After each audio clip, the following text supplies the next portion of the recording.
आज के पॉडकास्ट में एक ऐसे शख्स मौजूद हैं जो बचपन से जिन्होंने कड़ी मेहनत करके आज वो है एडवोकेट बने हैं।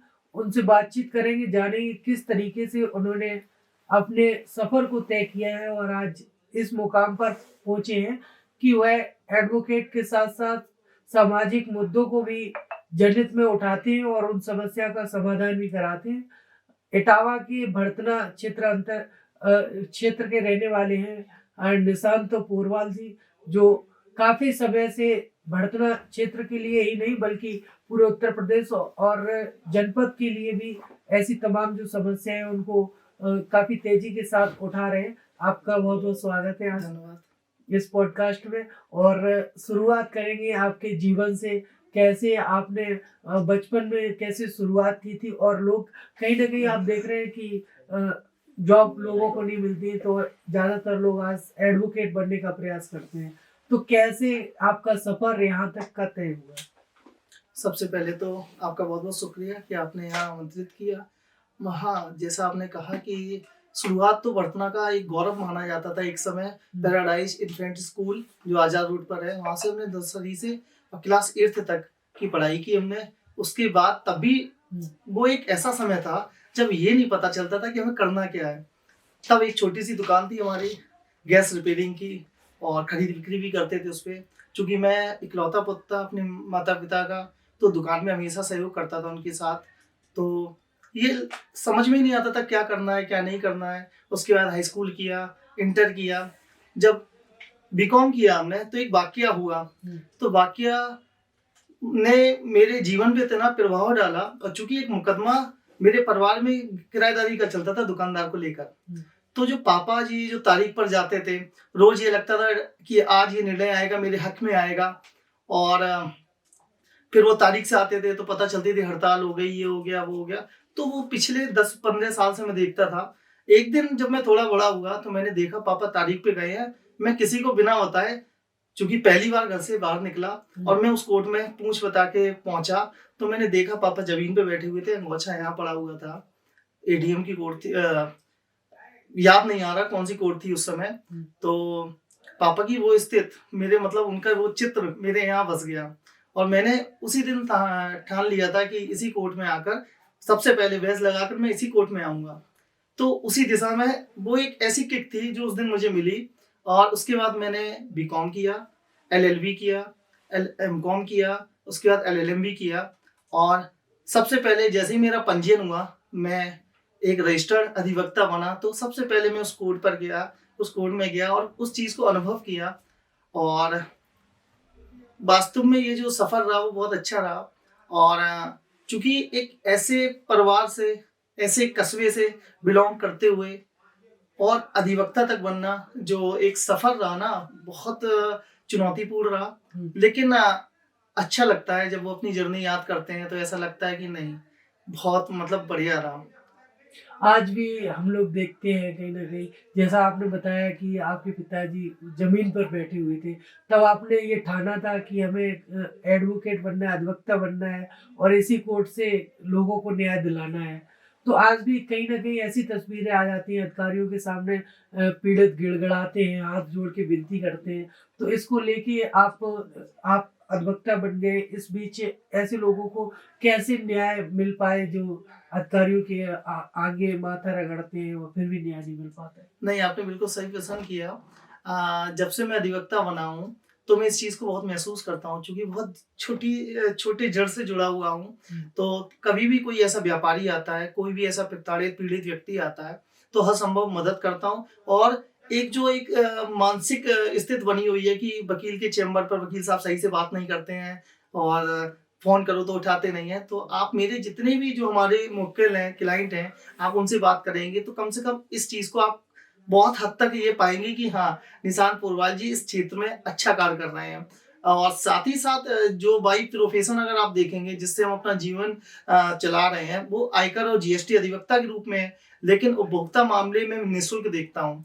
कोई भी अगर पीड़ित मेरे पास आता है, चाहे उसके साथ साइबर फ्रॉड हुआ हो, साइबर क्राइम हुआ हो, उसके साथ फाइनेंशियल फ्रॉड हुआ हो, या किसी बैंक में गया हो, आप जब से ये डिजिटलाइजेशन हुआ है तो आपने एक चीज देखा होगा कि बैंक अनावश्यक रूप से कोई नहीं जाता है। बैंक सिर्फ वही व्यक्ति जाता है जो ग्रामीण तबका का है, जो गरीब है। मैंने आज भी वर्धना के कस्बों में देखता हूँ तो छोटे छोटे जो जिनको 200 रुपए विड्रॉल करना है, जिनको 1000 रुपए करना है, 2000 रुपए करना है, और वो पैसे निकलेंगे तब वो अपने घर का खर्चा चला पाएंगे। अब वो सुबह गांव से बैंक में आया, पोस्ट ऑफिस में आया, आने के बाद सर्वर नहीं चल रहा है, लंच हो गया, बैठा हुआ है, कोई गलती हो गई तो किसी ने उससे बदतमीजी दे दी। तो इस तरीके की जब शिकायतें आती हैं तो पहला काम तो ये रहता है समन्वय से काम करूं कि संबंधित जो भी शाखा प्रबंधक या कर्मचारी है, क्योंकि वो भी हमारे भाई हैं, तो उनको एक बार फोन करना उचित समझता हूं, उनको बताता हूं तो 90% समस्या वहां हल हो जाती है। क्योंकि कहीं ना कहीं चुनौतीपूर्ण जॉब होती है बैंकर्स की भी, तो उनके सामने भी समस्या रहती है। तो काफी हद तक ये जो समस्याएं आती हैं उनको मैं सुलझा देता हूँ। शाखा के कर्मचारियों से या शाखा प्रबंधक से हम बात करके, समन्वय करके हम काफी हद तक इसमें सफल भी होते हैं। हाँ, कहीं कहीं हमने देखा गया कि बैंक वाले उतनी संवेदनशीलता से चीजों को नहीं लेते हैं, तो फिर उनकी शिकायत का करने का कार्य हम लोग करते हैं, और ये एक खुशी मिलती है इस कार्य को करने में, एक्चुअली बहुत ही छोटी उम्र से। अच्छा, यहाँ हम एक चीज जोड़ना चाहेंगे, कुछ नवयुवक नए लड़के जब किसी भी संस्था से जुड़ते हैं, एनजीओ से जुड़ते हैं, तो उनको एक सलाह है कि वो पहले दिन से ही प्रॉफिट के बारे में ना सोचें। जो लोग कहते हैं हमें मिलेगा क्या इससे, तो एक, भले ही मैं बहुत बड़ा नहीं हूँ लेकिन फिर भी मैं एक अनुभव इस मामले में रखता हूँ कि जो लोग कहते हैं मिलेगा क्या, मैं प्रत्यक्ष प्रमाण हूँ कि मेरे पिताजी जब मैंने वकालत शुरू की और प्रैक्टिस करने इटावा सिविल कोर्ट में जाने लगा, तो चूंकि वो पुश्तैनी जो व्यापार था तो उनका कहना था 100, 200, 500 रुपए रोज की आमदनी है, तुम वकालत में जाओगे बर्बाद हो जाओगे। उनके यही शब्द थे। उनके यही शब्द थे भी लगा लगा ये व्यापार है, तो वकालत उनकी चलती है जिनके बाप दादा परदादा वकील रहे हो, और तुम्हारे परिवार में ना तुम्हारा कोई रिश्तेदार, ना कोई दोस्त, ना कोई पड़ोसी, ना कोई, कैसे तुम सरवाइव कर लोगे। तो ये उनको मैं बताना चाहूंगा कि सामाजिक जीवन का क्या असर होता है। मैं बहुत कम उम्र से ही भारतीय विकास परिषद का सदस्य हूँ, पदाधिकारी अध्यक्ष भी रहा उसमें, और आज भी हूँ सदस्य। उसके साथ साथ व्यापार मंडल में युवा अध्यक्ष के रूप में वर्तना में कार्य किया। आज लायंस क्लब का सेक्रेटरी भी हूँ। डिस्ट्रिक्ट बार एसोसिएशन इटावा में सदस्य भी निर्वाचित हुआ। उसके बाद विभिन्न संस्थाओं में विधिक सलाहकार हूँ और रहा हूँ। साथ ही जिला कर अभिभाषक संघ इटावा का कोषाध्यक्ष हूँ। अच्छा, इन सब चीजों का इसलिए मैं जिक्र कर रहा हूँ क्योंकि कहीं ना कहीं अगर आप पब्लिक से कनेक्ट रखेंगे तो आपके पास काम की कमी नहीं रहेगी। ऊपर वाले का ऐसा आशीर्वाद है कि मेरे पास काम की बिल्कुल कमी नहीं है। उसका एक सबसे बड़ा फायदा मैं यही मानता हूं कि किसी भी सामाजिक जीवन या एनजीओ से जुड़ने से आपको चेक नहीं मिलती है, आपको पैसे नहीं मिलते हैं, पहचान मिलती है। आपके काम को लोग पहचानते हैं। सबसे बड़ी चीज, आपको एक भीड़ से हटके पाते हैं।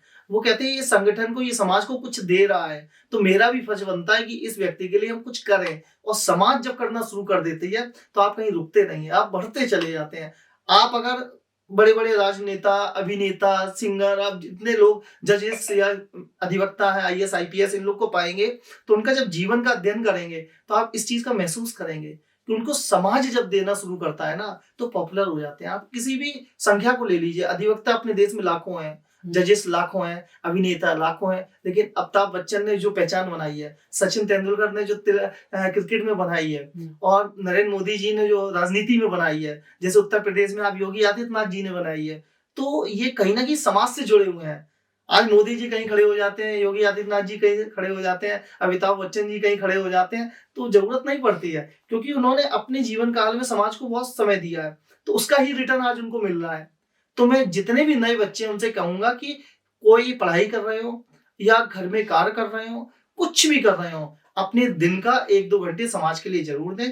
आप जिस स्टेप से ऊपर आए हैं तो उसके नीचे स्टेप में जो खड़े हुए हैं, उस पायदान पे जो खड़े हुए हैं, उनका सहयोग करो। भले उस पायदान पर आपको सहयोग मिला हो या ना मिला हो, लेकिन ये आपका कर्तव्य भी है एक हिंदुस्तानी होने के नाते, कि भारतीय होने के नाते, कि आप उनका सहयोग जरूर करें। आप अधिवक्ता बने, आपने वो समय बताया जिस समय आपके पिताजी जमीन पर बैठे हुए थे। अगर जो आज की जो पीढ़ी है वो अधिवक्ता बनने का प्रयास करती है या बनना चाहती है, तो क्या सोचकर वो अधिवक्ता बने, क्या उसको सोचना चाहिए, या कौन कौन से ऐसे काम है जो करने चाहिए? नहीं, सबसे बड़ी चीज, अगर आप अधिवक्ता के क्षेत्र में जाना चाहते हैं तो सामाजिक होना जरूरी है। अगर आप सामाजिक है तो आपको सहयोग बहुत मिलता है। आप विश्वास मानिए, जब मेरा पंजीयन कोविड के समय हुआ और पहली बार मुझे पता नहीं था मुझे कहाँ जाना है, कैसे पंजीयन होगा। तो श्री साकेत शुक्ला जी जो उस समय महामंत्री थे जिला बार एसोसिएशन इटावा के, उनका इतना सहयोग रहा, कोविड काल में उन्होंने हमारा पंजीयन कराया। उसके बाद हम कुछ नाम और लेंगे अभी साथ में कि संदीप अग्रवाल जी हैं, टैक्स के अधिवक्ता हैं, कुलदीप यादव जी हैं, क्रिमिनल के अधिवक्ता हैं। आप इनके पास जाएंगे तो ये जूनियर्स को बहुत सहयोग करते हैं। हम भी बहुत हमारे साथ जितने भी अभी 3-4 लड़के 5 लड़के जो सीख रहे हैं सब लॉ कर रहे हैं और साथ में वो अपना जीवन यापन कर रहे हैं, समाज में भी समय दे रहे हैं। हम अखिल भारतीय ग्राहक पंचायत नाम की जो संस्था चला रहे हैं, इटावा का जिला में जिलाध्यक्ष रहा हूँ और प्रांत में प्रचार प्रमुख हूँ। तो वो बच्चे मेरे साथ मिलकर ग्राहक जागरण के विषय में कार्य कर रहे हैं और लोगों को सचेत कर रहे हैं। आप ये समझो साइबर क्राइम कोई कानून से अभी नहीं इतना प्रतिबंधित है कि आप उस चीज से रोक सकते हैं उस चीज को, सिर्फ अवेयरनेस, जागरूकता।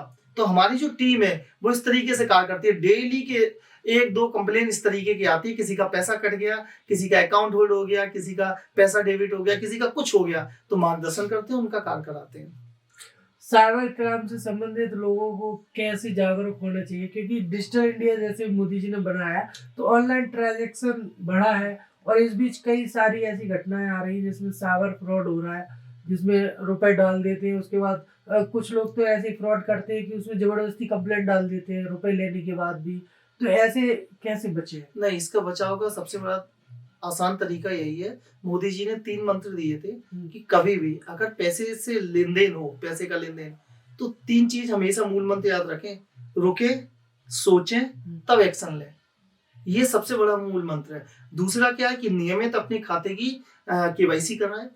दूसरा, कोई भी प्रलोभन वाला अगर इन्वेस्टमेंट है या आपने देखा होगा कि अचानक रात में 11 बजे कोई इंस्टाग्राम पे या अमेजोन पर या फ्लिपकार्ट पे किसी भी सोशल साइट पर आप देखेंगे तो एक टाइमर आता है 5 मिनट का और वो माइनस हो रहा है और एकदम आ रहा है कि 10,000 रुपए की चीज 100 रुपए में मिलेगी, लेकिन वो 50, 55, 50, 49, 48, 47 टाइम बहुत जल्दी। तो ग्राहकों को समझने का मौका ही नहीं मिलता क्या करना है, प्रलोभन में आ जाते हैं। इस संसार में कोई भी शॉर्टकट नहीं है। जो चीज जितनी जल्दी और जितनी सस्ती आपको दिखाई देती है वो आपका नुकसान करके जाएगी।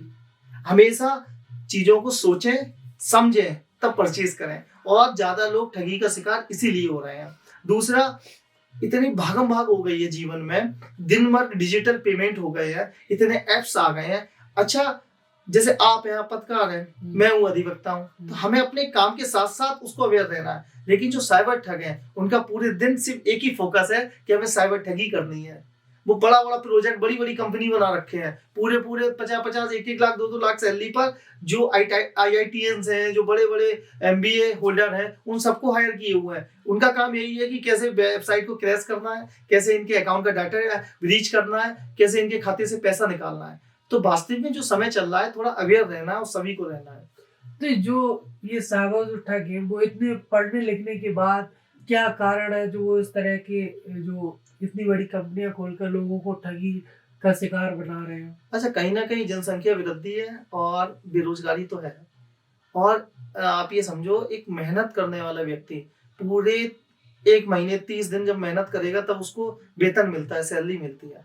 और जो साइबर ठग के रूप में कार्य करते हैं, आप विश्वास मानिए कि उनको 10 लाख, 20 लाख, करोड़ों रुपए का फायदा तुरंत हो जाता है। तो आजकल जो समय चल रहा है वो शॉर्टकट का चल रहा है कि जल्दी पैसा वाला बनना है। आप विभिन्न उदाहरण देखते होंगे। खैर, इस मामले में हम धन्यवाद करते हैं कि देश की पुलिस को भी और उत्तर प्रदेश पुलिस और खासतौर पर इटावा पुलिस को, कि हमारे जो भी वहां पर सिपाही हैं, जो भी अधिकारी हैं, वो प्रतिदिन और डेली तत्परता के साथ साइबर क्राइम से संबंधित अवेयरनेस कैंप भी लगाते हैं। और अगर आप कोई भी शिकायत के लिए उनके यहाँ पहुंचते हैं, तुरंत मार्गदर्शन करते हैं। और सबसे बड़ी चीज मैं यही कहूंगा कि डबल सिक्योरिटी लगा के रखें अपने फोन में। कोई भी ऑथेंटिकेशन ऐसा लगाएं, चाहे वो बैंकिंग हो, चाहे आपका व्हाट्सएप से जुड़ा हो, 2 फैक्टर ऑथेंटिकेशन जरूर करें। उससे क्या रहेगा, एक फोन पे आपकी OTP आएगा, एक आपका अल्टरनेट नंबर जो रहता है या मेल रहती है उस पे जाएगा, तभी वो ट्रांजेक्शन आपका हो पाएगा। जो लोग साइबर फ्रॉड में फंस जाते हैं वो ऐसा क्या करें जिससे वो तत्काल उनके जो पैसे जो चले जा रहे हैं वो वापस आ सके? साइबर फ्रॉड में अगर आपका कोई भी नुकसान हुआ है, जितना आप देरी करेंगे उतना नुकसान रिकवर करना बहुत मुश्किल होता है। तो सबसे जितना जो गोल्डन आवर जिसको बोलते हैं कि आपके साथ ठगी हो, तुरंत ही साइबर पोर्टल पर अपनी शिकायत और हेल्पलाइन नंबर जो है उस पर भी शिकायत दर्ज करें। जितनी जल्दी शिकायत दर्ज हो जाएगी उतनी जल्दी जो सिस्टम है वो कार्य करना शुरू हो जाता है और आपके पैसे रिकवर होने का चांस रहता है। दूसरी चीज, एक सलाह और है कि जो लोग डरते हैं और थोड़ा सा शर्म लगती है उन्हें कि अगर पता चल गया कि मेरे साथ ठगी हुई, लोग उपवास उड़ाएंगे। उपवास नहीं उड़ाएंगे, बल्कि आपसे सीखकर वो अवेयर होंगे।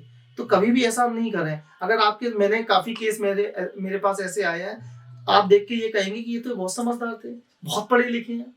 आप अगर अखबार पढ़ेंगे तो डिजिटल अरेस्ट, सबसे ज्यादा जजेस, सबसे ज्यादा अधिकारी, सबसे ज्यादा डॉक्टर्स, आप समझो करोड़ों रुपए, 2-2 करोड़, 5-5 करोड़ रुपए उनके अकाउंट से लिए जा रहे हैं डिजिटल अरेस्ट के नाम से। तो आप बताइए कौन से वो इलिटरेट है, पढ़े लिखे नहीं है, कि वो झांसे में आ रहे हैं। जब वो इतने उस उच्च स्तर के व्यक्ति उस झांसे में आ रहे, तो समझो ये कितना बड़ा सिंडिकेट है, कितना बड़ा स्कैम है। तो जागरूक तो रहना पड़ेगा और जितना जल्दी हो उसकी कंप्लेन करो, चाहे वेबसाइट पर करो, हेल्पलाइन पर करो, या नजदीकी पुलिस स्टेशन में जाओ, या किसी जो एनजीओ इस दिशा में कार्य कर रहे हैं, जो अधिवक्ता है, उनकी सहायता लो। लेकिन आप जल्दी करना पड़ेगा। एक प्रश्न, जैसे ये जो साइबर ठगी, ये जो ग्रोह पूरा चल रहा है, सिंडिकेट चल रहा है, क्या इसको प्रशासन नहीं रोक सकता है? नहीं, बिल्कुल बिल्कुल। आप होगा क्या, पिछले कुछ वर्षों से डिजिटलाइजेशन आया है, ठीक है, यूपीआई से पेमेंट होने लगे, क्यूआर कोड से पेमेंट होने लगे, कैशलेस सारी व्यवस्थाएं होने लगी। तो कहीं ना कहीं किसी चीज के एडवांटेज है तो डिसएडवांटेज भी है। तो धीरे धीरे तो सरकार ने रेगुलेट तो किया है, लेकिन अब सारा काम हम सरकार पे तो डाल नहीं सकते हैं, कुछ अपना भी तो है। हम लोग जाते हैं एटीएम में गए, बगल में कौन व्यक्ति है, कैसा व्यक्ति है, उससे कहते हैं साहब हमें आता नहीं है, थोड़ा निकाल दो, उसको पिन भी बता देते हैं। अब यहाँ सरकार क्या कर लेगी भाई? आपका फोन चोरी हो गया, आपको 10-15 दिन कोई मतलब ही नहीं, आपने यूपी को पे शिकायत दर्ज नहीं की, आपने चौकी में कंप्लेन नहीं की, तो उनको कैसे पता आपका फोन चोरी हो गया? लेकिन जब वो मिसयूज होता है, उसका हैकर्स के हाथ में चला जाता है, नुकसान होता है, तब आप जागरूक होते हैं। तो कहीं ना कहीं गलती हम लोगों की रहती है। तो सबसे पहला कार्य तो अपना है ना। जब भूख लगेगी तो सबसे पहले तो पानी उठाकर हम पियेंगे। अब ये अलग बात है कि पानी 2 दिन से आया कि नहीं आया, वो तो सरकार का फेलियर है, नगर प्रशासन का है। तो ये चीज है थोड़ा सा। भड़कना है ही नहीं, बल्कि आप पूरे जनपद के लिए इस तरह के सामाजिक कार्य कर रहे हैं, जिसमें लोगों को जागरूक कर रहे हैं। इस तरीके से जो आपने बताया, साइबर ठगी के शिकार ना हो, कैसे बचें। इसके अलावा जो सामाजिक समस्याएं हैं, रोड की रहती हैं, जामों की रहती हैं, तो ये सब आप कर रहे हैं, तो क्यों कर रहे हैं? क्या संदेश लोगों को दे रहे हैं इसके जरिए? देखिए, फिर वही चीज होती है कि अगर आप कहीं जाम में फंसे हैं तो सिर्फ आप 2 मिनट इतना महसूस करिए, इस जगह अगर कोई एम्बुलेंस फंसी है और सिर्फ उसको 2 मिनट है उस पीड़ित व्यक्ति के पास, उस मरीज के पास, और अगर ये जाम नहीं खुला तो उस परिवार पे, उस उनके रिश्तेदार पे, उनके बच्चों पे क्या असर पड़ेगा? आप वहां सोचिए किसी का इंटरव्यू है, वहां सोचिए किसी की तारीख लगी हुई है, वहां सोचिए कि किसी जज साहब ने कहा कि आप 10 बजे अपीयर हो जाना, और वो जाम की वजह से अच्छा आवागमन हमेशा सुलभ होना चाहिए। लेकिन ये बहुत ही दुर्भाग्य है। हम देखते हैं जिस भी जनप्रतिनिधि को हम बनाते हैं, निर्वाचित करते हैं, तो वो अपनी जिम्मेदारी बखूबी ढंग से नहीं निभाते हैं। और कहीं ना कहीं ये जिम्मेदारी भी सामाजिक संगठनों, हम लोग जैसे युवा लोग जो होते हैं, जो समाज को नई दिशा देते हैं, तो उनके ऊपर बहुत ज्यादा आ जाती है। और ये दुर्भाग्य ही कहेंगे कि एक राजनीति सेवा का क्षेत्र हुआ करता था एक समय, कि अगर कोई विधायक जी, कोई सांसद जी, कोई अध्यक्ष जी, कोई निकलता था, या कोई प्रशासनिक अधिकारी निकलता था और रास्ते में अगर गड्ढा देख लेता था तो 2 मिनट रुकता था, क्योंकि प्रभावशाली व्यक्ति होता था। उसको तो सिर्फ इतना करना है कि संबंधित अधिकारियों को निर्देशित करना है और वो कार्य हो जाता था। आज हम देखते हैं घंटों घंटों वो भी फंसे रहते हैं, अखबारों में पढ़ते हैं कि मुख्यमंत्री जी का काफिला निकला, 1 घंटे जाम में फंसे रहे, उसके बाद डीएम साहब निकले तो ये ओवरब्रिज जर्जर है। तो ये कहीं ना कहीं दुर्भाग्य है, और यही एक कारण है कि समाज के हर व्यक्ति को सजग रहना रहेगा, शिक्षित होना पड़ेगा।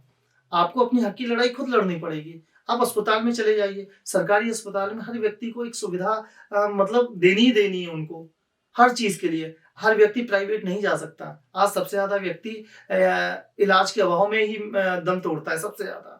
आप घरों में जाओ, बीमारियां फैली हुई हैं।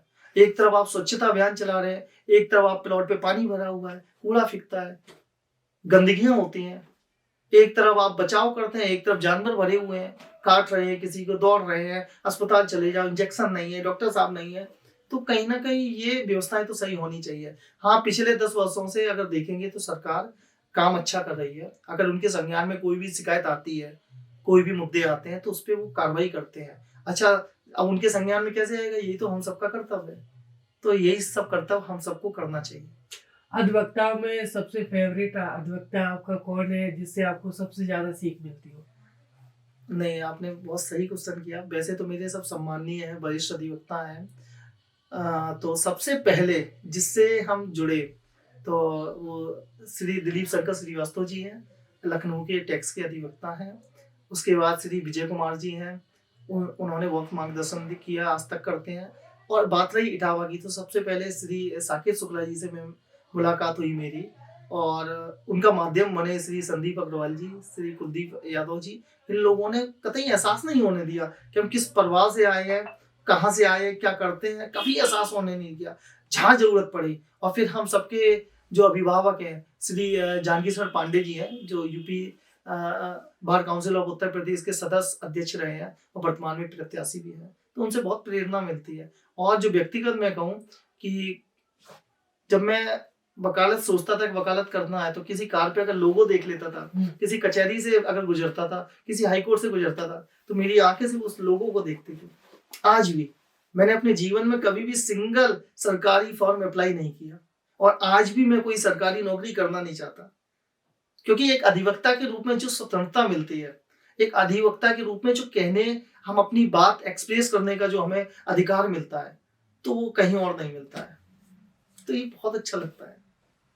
देश में और भी कई सारे अधिवक्ता हैं जिन्होंने पीड़ितों की निःशुल्क केस लड़े हैं। उनमें आप सामाजिक तौर पे किसको अच्छा मानते हैं? नहीं, बिल्कुल सही। अधिवक्ता का कर्तव्य होता है। एक अधिवक्ता, चूँकि आर्थिक युग है, तो साथ में अर्थ तो कमाना है, चूँकि पारिवारिक ज़िम्मेदारी होती है। लेकिन मैं, चूँकि कुछ काफ़ी अधिवक्ता है देश में ऐसे जिनसे बहुत छोटा हूँ, लेकिन कुछ ऐसे भी होंगे जिनसे वरिष्ठ हूँ। तो मैं यही कहना चाहूँगा कि अगर आप उस स्तर पर पहुँच चुके हैं, जहाँ से आप अपने परिवार को बेहतर तरीके से चला रहे हैं, तो उसका कुछ हिस्सा समाज को दें, ऐसे व्यक्ति को न्याय दिलाएँ, वंचितों को न्याय दिलाएँ। और जो लोग परेशान हैं, या जो जीवन में आपने महसूस किया है, मैं अपना व्यक्तिगत बताऊँ, मैंने जहाँ-जहाँ जीवन में जो-जो महसूस किया, अगर कोई व्यक्ति ऐसा जुड़ता है जो वो उस स्थिति में है, जहाँ पहले मैं था, तो मुझसे जितना सहयोग होता है मैं करता हूँ उसका।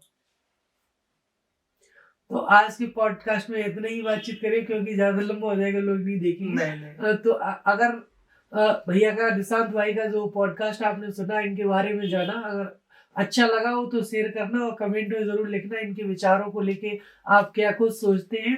आगे इनको फिर से मौका देंगे, इसी स्टूडियो में फिर दोबारा से मिलेंगे, फिर आगे फिर नए मुद्दों पर चर्चा करेंगे। तब तक के लिए आप देखते हैं लगातार।